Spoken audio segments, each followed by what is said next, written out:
আমাদের বাড়ি অর্থাৎ বটপেল বাড়ির পুজো এখন দশমী চলছে, দশমীর পুজো চলছে। আমাদের দুই ঠাকুর মশাই অর্থাৎ আমার দাদু আর আমার ভাই দুইজন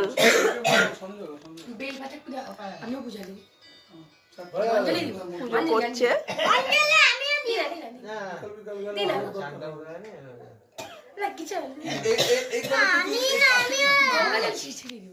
কাঠিগুলো তো ভালো আছে, কি হয়েছে?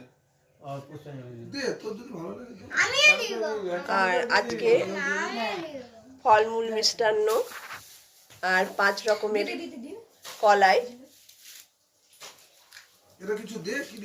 আর চিড়ে দই গুড়, এটা হচ্ছে আজকে।